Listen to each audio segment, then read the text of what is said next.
everyone. I'm Alan Shimel of TechStrong Group, and you're watching another episode of DevOps Unbound.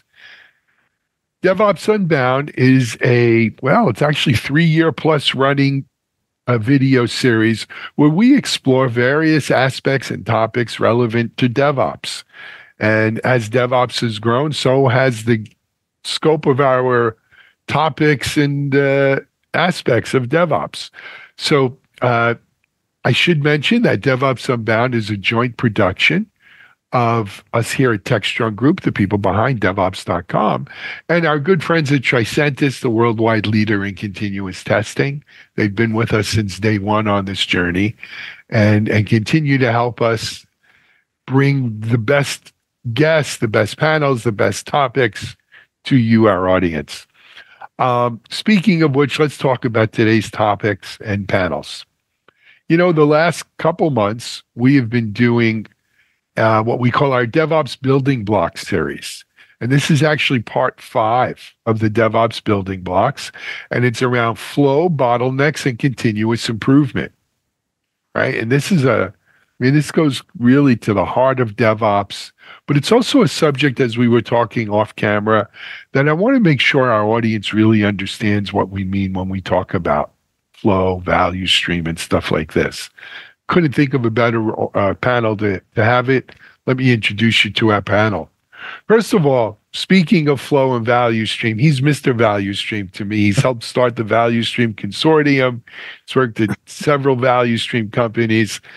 It's our friend joining us from near Seattle, Jeff Keyes. Jeff, welcome to DevOps Unbound. Thank you. Glad to be here. Jeff, I hope I didn't embarrass you, but why don't you fill people in a little bit on your background? Sure. In a nutshell, like I started off my career as a developer and was a dev manager. It's kind of funny. I learned all sorts of things about how to do things wrong and made all sorts of mistakes. It made me very passionate. By the time I became a product guy, I got really frustrated with why aren't things moving faster and what are the issues that we face. Moving into marketing, I got to watch even bigger companies struggle with the same kinds of things. When it came around to look at the flow of value and how companies were dealing with that, again, I became really frustrated how, slowly things were going and why did we just put up with all these bottlenecks? And so thus was born this idea of why don't we use metrics to manage our improvement, and jumped on board with a very pivotal piece of value stream management, which was a Forrester report authored by Chris Kondo. And thus the industry was born. So we got into it. People were like, "Oh yeah, we do that." I'm like, really? Are you sure you do that? And so with that, worked with a few vendors and companies to help start the Value Stream Management Consortium, to help standardize the practice of what does this actually mean? Moving beyond just metrics, but there's a methodology behind it. Anyways, in my journey now with Planview, that's what we have is we have a series of flow advisors and we help companies find those bottlenecks and make the improvements they need to make, using metrics to actually answer the most important question that, Agile has always been asking if Agile's intent is to improve, value delivery to customers, the most important question is, well, are we improving? Well, how do you know? And thus, looking at flow from a standardized set of metrics does just that. So anyway, that's my passion around this space. I love it. Thank you. Thanks, Jeff. Next up is joining us actually from all the way in Switzerland today, Ixchel Ruiz. Ixchel, welcome. Welcome back.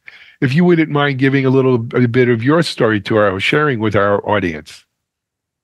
Thank you. Thank you for having me here. And it's a pleasure to be back. And I have also a very interesting story like Jeff. I come from the developer background, but as him, I joined into different roles. And my perspective was, since the beginning as a developer, we got the features and we have to deliver something. But the process was not always that nice. And sometimes we did a lot of rework. We spent a lot of time. We didn't meet our deadlines. We didn't meet our features. So there was something wrong in how the entire software development process was happening. And don't get me started with how we were in almost silos, that we were building something that we never saw it run. So there was this need of actually solving a problem, not only in our small sandbox, but seeing it as a part of the long story. I mean, because at the end of the day, software development, it's written by humans. Until this point, it's still written by humans, and it's going to affect human life. So it's entirely a human factor. And we sometimes have this inability to see the big picture. So in different kind of roles that I have had in the past, as a DevOps practitioner, as a manager, as a developer, or even as a developer advocate, I had different perspectives on all this idea of software. How do we build software, and what is the flow or the stream, or how should we drive this creation? Love it. Thank you. Our third panel member, he's been on with us before, is Bryan Cole. Bryan, welcome. Hi, Mitch. Hi, Alan. So my name is Bryan Cole. I am the Director of Customer Engineering for Neoload here at Tricentis. So I work for the vendor. I have been a performance engineer at heart my entire career. I was a terrible developer for 6 months, nearly 30 years ago, and discovered performance engineering and have never looked back. It's been a fantastic journey. And more tellingly, the performance conversation really touches on every single part of the enterprise in a very almost deep level that you don't get with the traditional quality effort. Good performance engineers know a little bit about development, DevOps tool chains, CI pipelines, operations tools, APM management, programming structures, quality requirements, backlog management. You have to be very cross-disciplined to be able to be really effective at performance engineering. And that's been my background and my journey for the last 25 years. Excellent. Thank you, and welcome to the show. Last but not least is my co-host of DevOps Unbound, as well as partner in TechStrong here with me. He's our CTO and principal research analyst, GM for our TechStrong research division, Mitch Ashley. Mitch, did I leave anything else for you to say? I am a developer, and occasionally when I don't talk to my sponsor, I slip back and write a few lines of code. And I hate to think what code I've written is still running somewhere. Thank God I don't bank there. But that's a whole nother problem. Great to be here. Great to love this panel. We're talking about a passionate panel. This is probably, I would say, up there in the top 5 of passion around a topic. So I think we'll have a really good discussion. Fantastic. All right. Let's jump into things. You know, as I was saying offline, I think one of the challenges is that a lot of people watching this, a lot of people in the general DevOps audience, they think they know what flow is. They have an idea, they have an inkling. Some absolutely do know. But like so many things about DevOps, sometimes when you put your thumb on something, you squish too hard and it escapes. How would you define flow? You want to call it stream, value stream, whatever. Jeff, I saw that smile. I'm coming to you first, though, man. How do you define this? Well, whatever you define it as, you're right, because it's sort of like the blind man trying to describe the elephant. It depends on what part, where's your focus and what's your view at. If you talk to developers, engineers, you're going to talk about code flowing to, your Git repository and the artifacts that flow across to the different locations. If you talk to product people, they're going to talk about the flow of work and how the work's actually continuing. And yet, if you talk to the business side, you'll look at, how is value created and thought about, and how does it actually get to the customer? Well, who's right? Yes, everybody's right. They're all things to be concerned with, and they're all things to look at when you evaluate flow. The danger is to think, well, I've got a way of seeing it, and so it's only that way. Therefore, the elephant is only the trunk or the ear or the tail, or there's got to be a healthy competition of evaluating all work and all kinds of flow. when you're one, going to improve it, two, going to evaluate how are we doing, and so forth. So that's my view. One of the things that I've seen over the years is people tend to look at the whole process and be daunted by it. They're like, well, how do I simultaneously improve the efficiency of code moving through SCM and my CI pipelines and my quality effort and my automated deployment effort and the security checks that I need to put in place? And it's just too much. And what they're not thinking through is you don't have to do it all at once. To which they immediately reply, well, won't that cause the bottleneck to move somewhere else? And I'm like, yes, absolutely it will. And that will put pressure on the team where that bottleneck sits now to act on that. Either you are starved for information, you're not getting the throughput from upstream, or you get really efficient and you jam up the downstream elements. Either way, that creates an impetus for organizational change, a demonstration of value and efficiency that you can then begin to help propagate throughout the whole enterprise. You can't boil the ocean. You can't do everything perfectly. You never want to let perfect get in the way of better. There is a lot that can be done with existing tool chains. I often tell customers, when you are trying to implement a DevOps tool chain, if you don't own 100% of the technology you need to do it today, it's because you own 95% of it. You're missing maybe one or two pieces. It's not about brand new tools. It's about using what you have in a different way. And getting flow out of those just requires a shift in mindset. Fair. Any other thoughts? Go ahead. Well, I want just to add something. I mean, their definition is very complete, but I wanted just to remember that the term was born from another industry where things were more physical. So the entire process was something that you touch, like.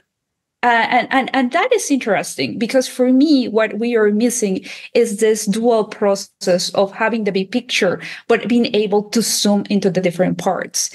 And as Jeff mentioned, this is a matter of perspective. So each stakeholder in the entire process have a different perspective, have a different language that they are using to analyze the entire process. But it is a single process. So what we are aiming here for is to have some unified language so all the stakeholders can communicate in an effective way, and then still are their knowledge people in their small domains. Like when they zoom in or out, they are still know this whole big process and they can communicate with the different stakeholders. But then when they go in, they have their own metrics, they have their own goals, they have their own ways of measuring things. But at the end of the day, everything, every single effort that we are doing should sum up to delivering some value. This is extremely common in the quality space generally, but in performance engineering in particular. And I really want to jump on what you said here, Ixchel, because it's the idea that you need to translate the information so that it's meaningful. If I look at a bunch of performance engineering reports designed for performance engineers and try to just hand those to the developers, expecting them to understand what they're looking at, that's not going to work. That is not the language or the context that they need to understand this information. You have to translate the data into the correct context for the different audiences and stakeholders to consume it, but it has to be the same data. Your transformation can't alter reality. This is one of the biggest hurdles that I see with a lot of technology tools that are out there, that they do not cater to an audience beyond the scope of just the narrow focus that solution was built for. And we see this a lot when you start looking at industry tools. Exactly my point. Well, Jeff, I already talked. No, I so true. Kind of another bent on that too is like, well, why don't people do more with this? And it feels like the big sticking point is, well, I don't want to go boil the ocean. I don't know how this stuff works. I just got to get my stuff done here. And once I'm more mature, I'll get to that little bit of evaluating flow and seeing how it's going. It's like, I often laugh. People always ask me, well, what is the most effective thing we can do to embed performance engineering as a practice as part of our DevOps toolchain? And I say, add a task to the backlog. because literally you're not asking anybody to do it, so it's not getting done. Try maybe making that something that you have in your list of to-do items and see what happens. It's amazing to me how sometimes the simplest steps can lead to transformative results. To that point, Bryan, it also helpful, and there are methodologies to this. You can just kind of do your own thing, just putting some diagram or visual together about what the process is, what the flow is. Yep. Because, applying, like you mentioned, quality techniques that we use in DevOps and other disciplines, and then you can start to measure where the performance issues are, or where the bottlenecks are in the workflow, or whatever it is. But at least you kind of have a picture of it. It doesn't have to be perfect. If it's 80%, that's 80 more percent than you had before you built the diagram, right? Or some visual understanding. Because what happens when you dive into that, sort of the little things pop out and say, oh, I didn't know we did those things. What about that? So you learn a ton about what's happening. Ixchel, go ahead, please. No, and I just want to add on to your idea, because yes, we do need to have this panoramic idea. So we have an inkling. We have developed this gut feeling of this, we are going in the right direction. But also, as we have said, there is a problem sometimes in the communication, in what matters to me in the language that I am using, and what matters to you in the language that you're used to talked about this. Like, for example, when marketing comes to a developer and said, like, we are not making our KPIs, and developers are like, and like, I don't even know how to translate your KPIs to my, like, how I'm my medium time to whatever it's equivalent to your license bot or something like that. So there is this miscommunication. So the first thing, as you have said, we all need this big picture to know are we contributing to the entire flow. And it's not only about our specific part, but it's how we are in the big picture and the small picture. And the other thing that when I suggest this, as you have said, like add the task, add the big picture, and also explain why it's so important that you provide the information that is required for this flow to actually continuously move forward. Where are you generating the exact information that adds value, that it has meaning and is well defined? Because that, at the end of the day, it's going to be the main characteristics of whatever we are extracting, exposing, or trying to communicate back to our flow.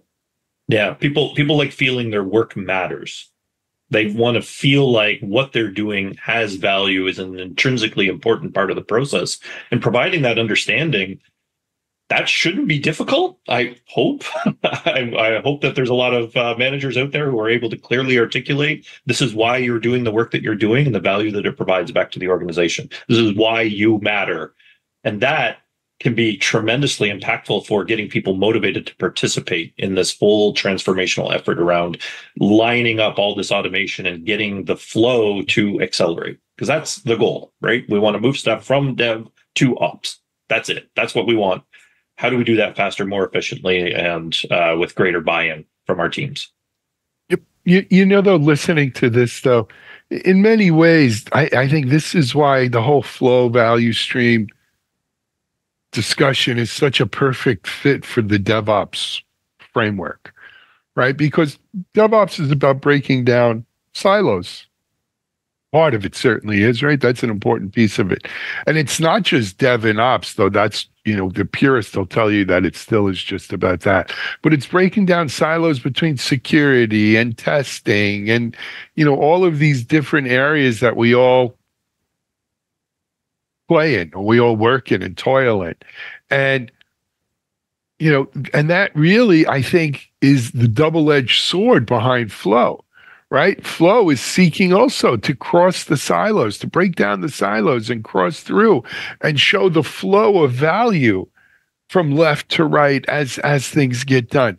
But what happens is it's like at every border, there seems to you need a visa or a translation, right? To make sure what was valuable here is recognized as value here to what these folks do, and so on and so on down the stream. And I think sometimes it's easy for that train to get off its tracks, right? And what you may, as a developer, put a tremendous amount of value, in terms of the flow of value from what you're doing. The next stop along the river there may not necessarily, or maybe doesn't understand it. So, and it's fascinating, and I speak to this from the quality perspective that I've lived in. A lot of QA team members that I've worked with over the years feel like the quality engineering effort is important in and of itself. It is not. The only thing that's really important is getting good software running in production. That's the goal. Everything else is a means to an end to accomplish that. So getting to that point and understanding the role of quality, there's so many different things people will talk about, especially in the performance space. Well, what are our performance requirements? Well, they're going to be 3 seconds for whatever this business process is under these load. If it comes in at 3.01 seconds, it's out the door. Right? Nobody's going to stop it for that 100th of a second delay. These nebulous requirements, this understanding of context needs to be applied to every part of this delivery tool chain. How do you do that, though? That's, at some level, talk's cheap. How do you make that happen? So there's been a fascinating trend over the last probably 10 years, but it's really picked up over the last 6 or 7, where the idea of a DevOps tool chain has spread beyond the dev organization in a really compelling way. They created it. They had their understanding why they do it. There's the cynical, jokey part of me that says, all the business people figured out what Agile is and started going to the Agile conferences. So they created DevOps so they could have a place to go without all the PMMs and everybody showing up. But what it did to the quality organization in particular is really put pressure on them to change.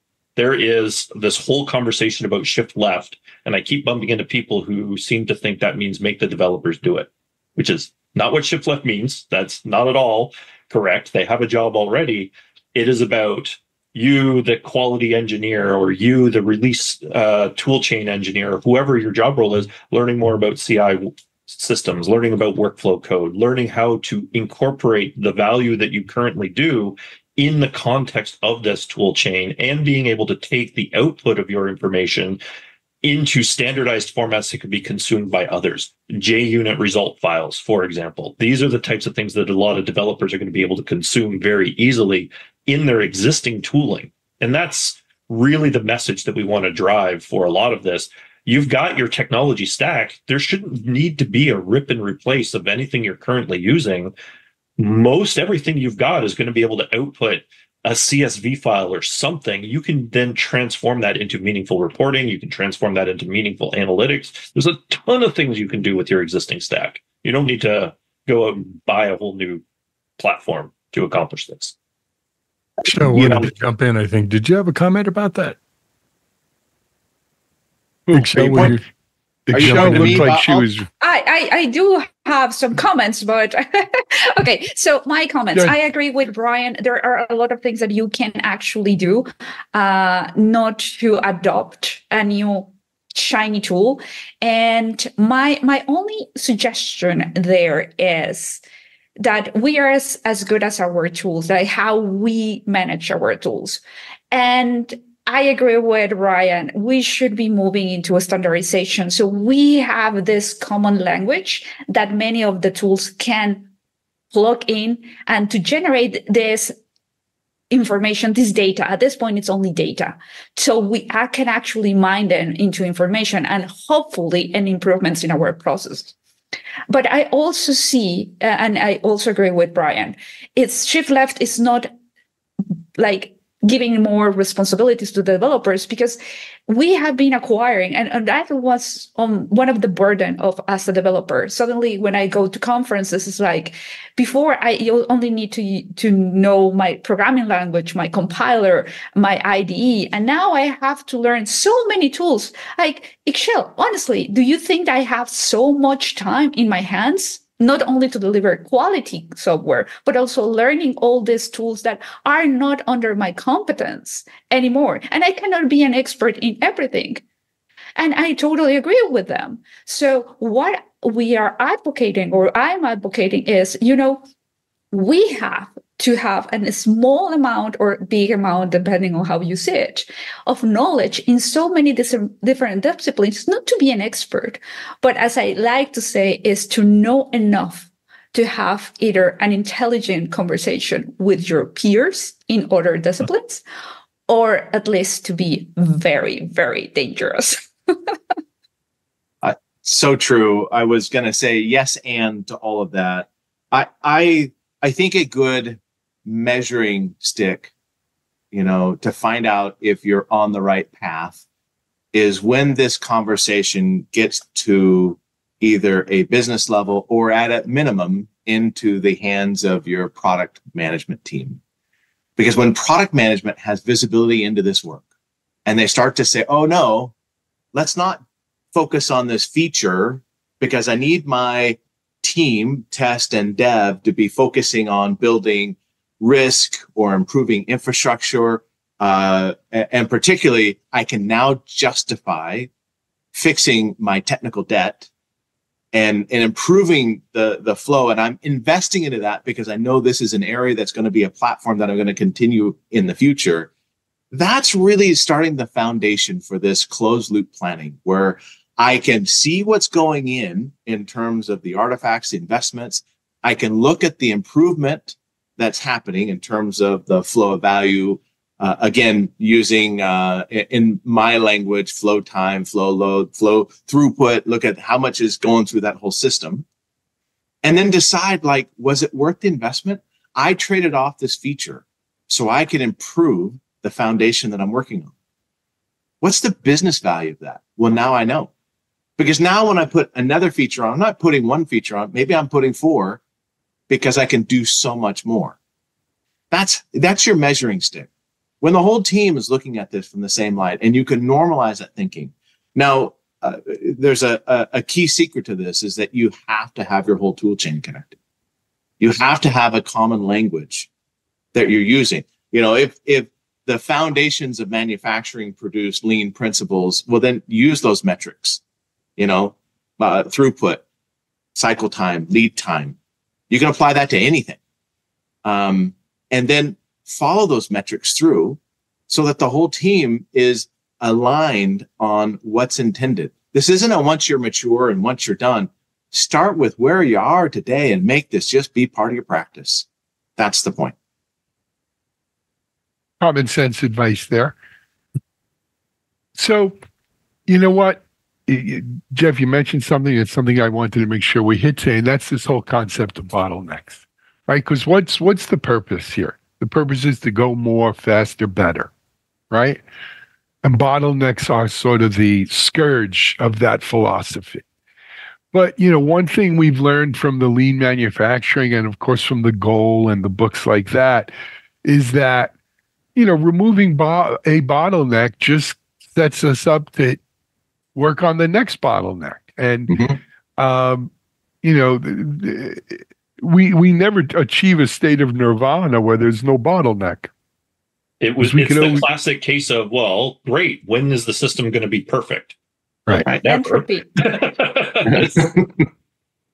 Entropy. Yeah, well, we see this in every discipline, right? When you do audio tuning and you see a big noise spike, if you remediate that, it uncovers the 2 smaller spikes that were being masked by the bigger one. And then you start dealing with those and so on and so on. And you'll never get to true perfection because there's this practical real world that needs to exist alongside of it. You can't just spend all of your cycles optimizing your delivery tool chain without actually delivering anything. The business kind of requires the software to function in a lot of ways. There's that saying, right? There's no such thing as a non-software company anymore. Every company is pretty much a software company that maybe makes things or does healthcare or flies airplanes, whatever they are, but they're software companies first and foremost. That is the trend line that we've certainly seen, and it's getting comprehensively better and more engaged as all these digital systems continuously improve. The interconnectedness of everything is just going up, and I'm really excited for what the future is going to bring. and even our code bases are bigger, our markets are bigger, are more fragmented. So our necessities, even if we had the perfect machine working, like the perfect conservation machine, the environment is not static. So we will have more demands, and that means that our system has to continue to improve all the time. Even like it's not only non-feasible that we achieve perfection, but also our environment is moving towards forcing us to continuously tune it down and find new ways of actually improving it. Maybe totally outside the box, or maybe just making sure that everything is oiled. Exactly. And tying back into what Jeff said earlier about successfully measuring this. It's great to go through and do an exercise to improve things. It's much better when you have the data to justify that the effort was actually worth it. And I've seen this countless times. Go ahead, Ixchel. No, and that's for me the key, like the moment of truth, because sometimes we are convinced about so many things by only words, and there's a limit of how many things you can do by faith until you lose the faith. I mean, I'm in the performance engineering space, right? Human perception is the bane of my existence of, well, it feels slow. Okay, well, that's vague but unhelpful. Can you be more specific? Yeah, I'm with you. Data and evidence are keys to being successful in this enterprise. Yeah, if we only have opinions, let's go with mine. If not, show me the data.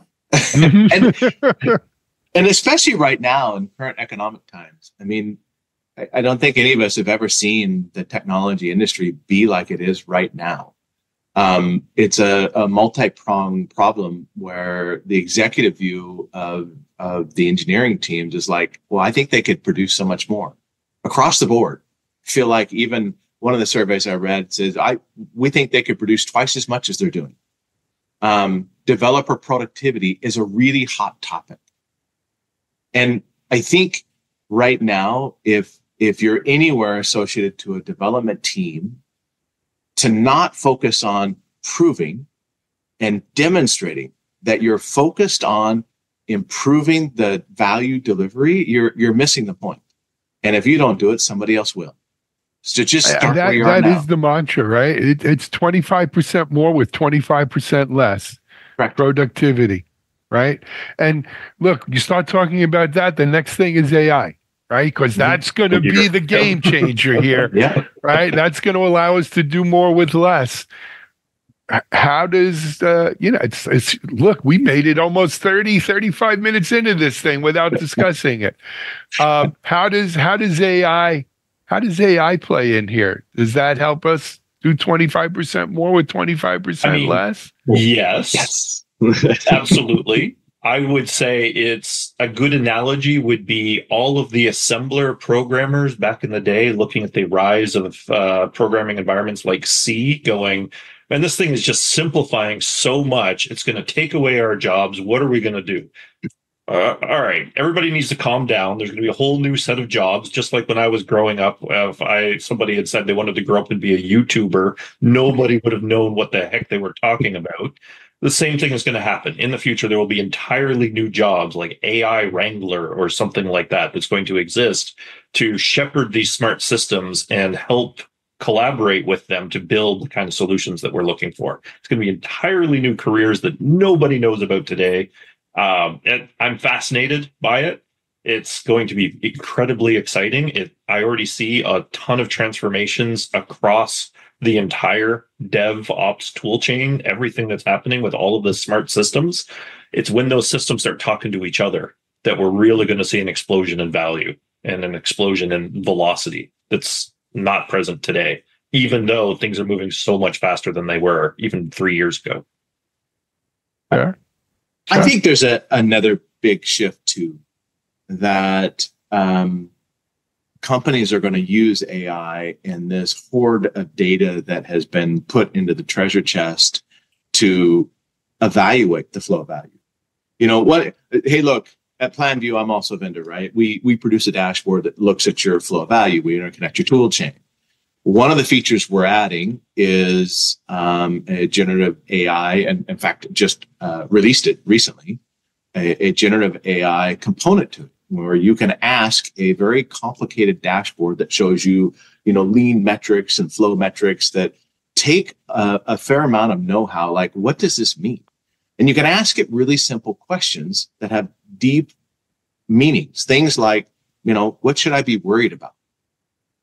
What a fundamental question to ask. Yeah. What should I be worried about? And apply that to wherever you're at. What we can now do with this prompt is to tell you, well, looking at your flow load, this team's overloaded.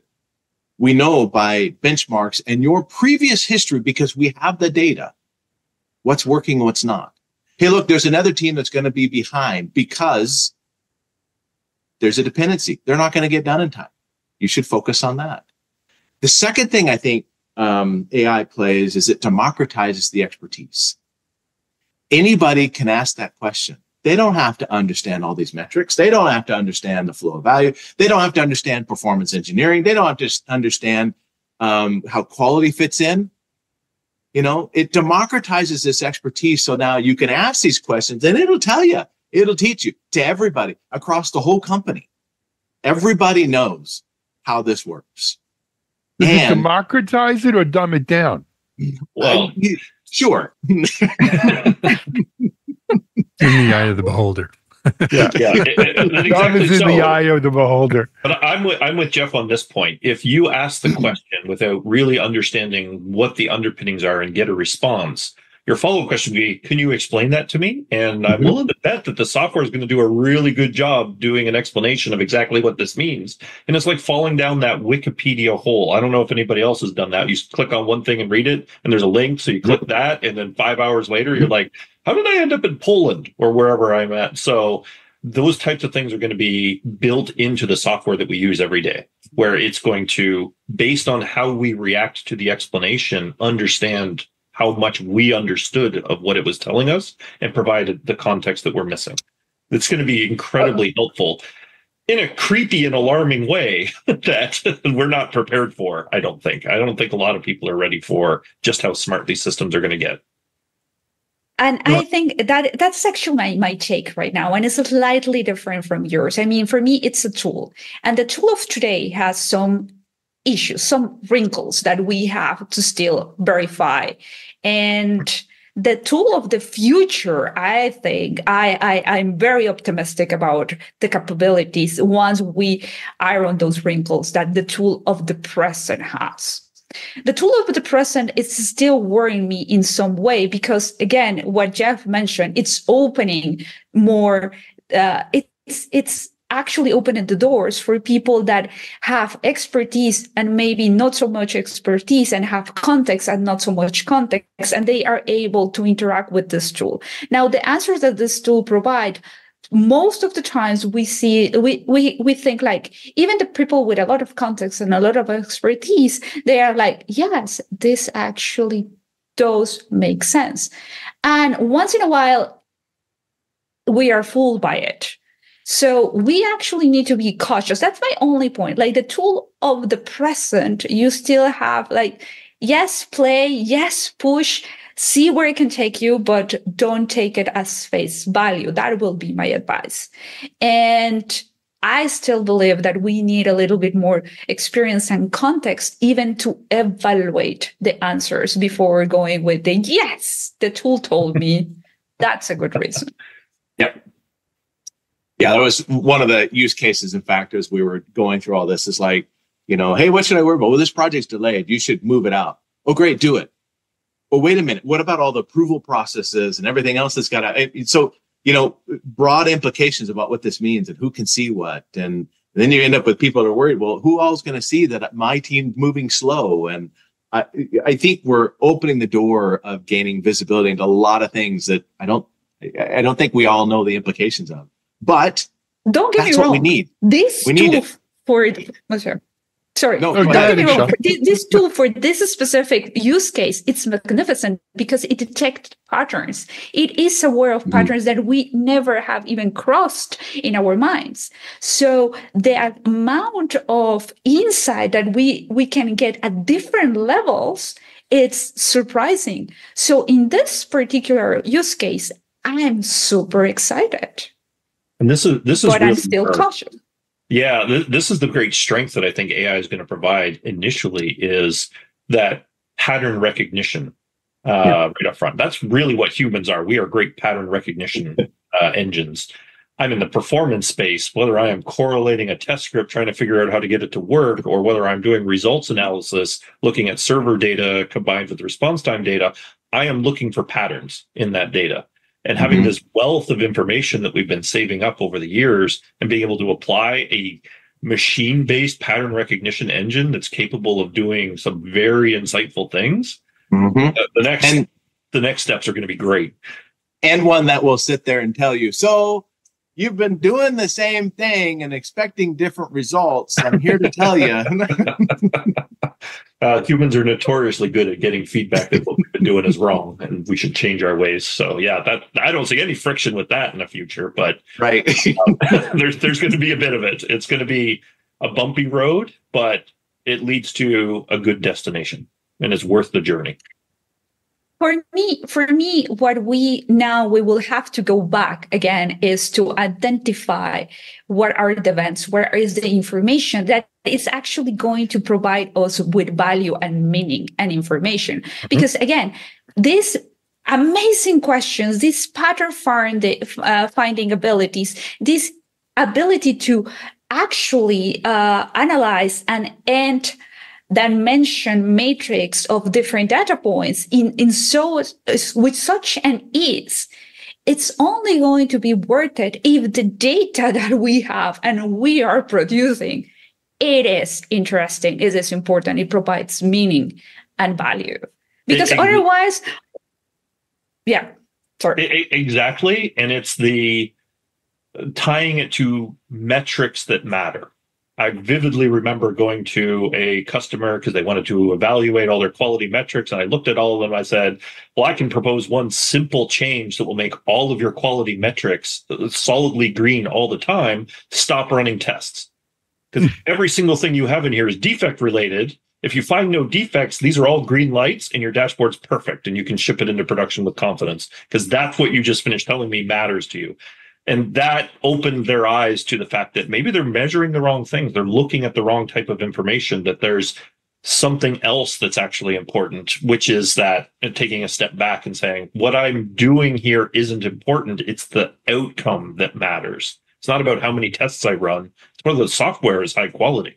So these are the types of conversational changes that I'm anticipating these smart systems starting to come to us with insight saying, there's a better way. Look what you could be getting if you made these types of changes. Love it. Guys, I'd love to sit and chat with you a little bit more on this, but we're overtime already. So we're going to have to end it here. You know what? This was a great discussion.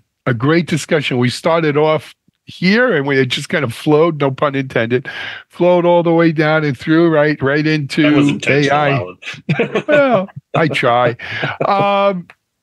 Anyway, Ixchel, Bryan, Jeff, thank you so much for joining us on DevOps Unbound. Mitch, I'm going to hand it over to you for the last word. But before I do, many thanks again to Tricentis for co-producing and sponsoring DevOps Unbound with us. Check it. There is a DevOps Unbound podcast that you can get on Apple or Spotify or wherever you listen to your podcast. So you can listen and or watch it there, as well as TechStrong TV and everywhere else along our network. Mitch, I'm going to give it to you to finish up. You bet. You can go, by the way, to DevOpsUnboundPodcast.com. There you'll find it right there, available to you. I think one of the many things that I learned as part of this discussion, one of them is don't get wrapped up in the thing that you're doing, the technique or the process or whatever. Those are all good, and there's a part of the tools. But think about the outcome of what you're trying to achieve, right? Why are you measuring flow? what's important about it. Is it performance issues? Is it getting software out faster to market? Is it something else? Maybe it's nothing related. It's backlog or security or whatever it might be. And kind of keep that in the mind for the thing of setting the goals of what you're measuring and improving. And you may move on to the next thing. But it's a kind of a very heads up exercise or heads up effort. And it's a good chance to really get a kind of holistic, or at least a better understanding of what's happening and where you can make improvements to deliver whatever you're doing. Faster, better, cheaper, better, profitable, whatever. Absolutely. Fantastic. All right. On behalf of Tricentis and TechStrong, this is Alan Shimel. You just watched another episode of DevOps Unbound. Bye-bye.